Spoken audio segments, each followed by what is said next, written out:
Hi, I'm Brody. Hi, I'm Marley. Hi, I'm Shannon. And I'm Sophia. We're the Trafalgar Primary School school captains, and we welcome you to our ANZAC Day virtual assembly. In this video, we're going to host our annual school ANZAC Day assembly remotely. We know things are a lot different now because of the pandemic, but we wanted to do what we could to help us all feel connected and to commemorate ANZAC Day while still practicing social distancing. To commence our ceremony, we will start with the National Anthem of Australia. Please stand up and sing along as you normally would at assembly.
ANZAC Day occurs on the 25th of April each year. On this day, we remember and honour all the Australians who have served or are still serving in conflicts, wars, and peacekeeping operations around the world. It is commemorated on the 25th of April as the 1915 the soldiers landed on the beaches of Gallipoli in Turkey in the First World War. There are many traditions observed on ANZAC Day, and we're going to have a service now that includes some of these traditions. I'm now going to read you a portion of a poem called The Ode. It comes from a poem titled For the Fallen, written by an English poet named Lawrence Binyon in 1914. It talks about the soldiers who have lost their lives fighting so we can have the freedoms we have today. The ode is about honouring the dead soldiers, and it begins. They shall not grow old, as we that are left grow old. This means because the soldiers were killed, they can't get any older. Age shall not weary them, nor the years condemn. A lot of the soldiers were only teenagers, similar ages to your older siblings and the children over at the high school. At the going down of the sun, and in the morning, we will remember them. I will now read the ode again without stopping, and when I finish, it is tradition that the audience responds by repeating the last line. We will remember them. They shall not grow old, as we that are left grow old. Age shall not weary them, nor the years condemn. At the going down of the sun, and in the morning, we will remember them. We will remember them. We'll play the last post, which was originally played during the war to tell the soldiers the day was over. When it was played during a service, it symbolised that the duty of the dead soldiers is over and that they are able to rest. After the last post, we will have 1 minute silence when we take time to remember the soldiers that fought and are still fighting for us. Then we will play the reveille, which was the wake-up call for the soldiers in the morning. At the end of the reveille, I will say, lest we forget. Then the audience, you will repeat that. That will conclude our Anzac Day service. We will now play the last post.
lest we forget.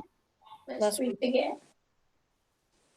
This concludes our virtual ANZAC Day ceremony. Thank you for your attention and participation. We hope that you all continue to stay safe and look after each other while practicing social distancing. Have a great week. From the Trafalgar Primary School Captains.